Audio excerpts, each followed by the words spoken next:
C'était une sorte de quartier général ici. En fait, c'était ma bande, c'était la bande d'Issey Miyake, Bernard Carasso, Pierre Clémenti, Jean-Pierre Calfon, Robert Malaval, Bernard Carasso, Roland Topor. Il y avait Jamie Reed, le graphiste des Sex Pistols, Issey Miyake, Robert Malaval et Jean-Patrick Manchette, Guy Hocquinghem, Marie-France, Malcolm McLaren, Barney Willem nous a rejoint, Jean-Michel Prudhomme, Agnès B. J'avais identifié André Putman et Didier Grimbach, un concept que je considérais révolutionnaire, qui s'appelait créateur et industriel.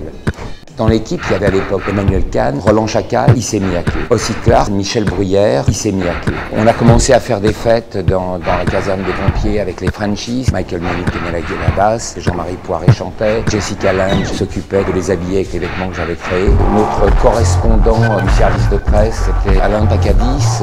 Un jour, on est parti d'ici avec Malcolm McLaren pour la coupole, avec Jerry Nolan, Johnny Thunder, David Johansen, Sylvain.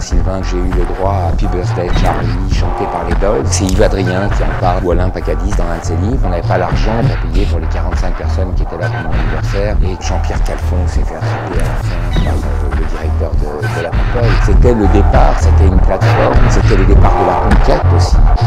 Mais ça allait jusqu'aux intellectuels, Marguerite Heidegger, Gilles Deleuze ou Martin Fédier qui traduisait Heidegger. Moi j'aimais le Palace en tant que salle de concert. J'aimais le Palace des Talking Heads, de Rick Ocasek et des Cars.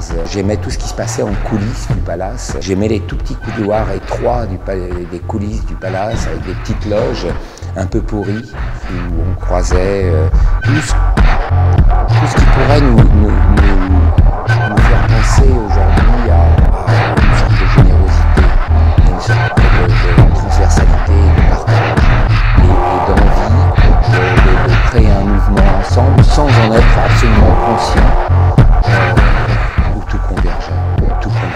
Parce que tout convergeait. C'est qu'il n'y avait pas de frontière. Il n'y avait aucune frontière entre l'art et la mode. Il n'y avait aucune frontière entre la musique et la mode, entre le militantisme et la mode, la philosophie et la mode. Tout ça était land open.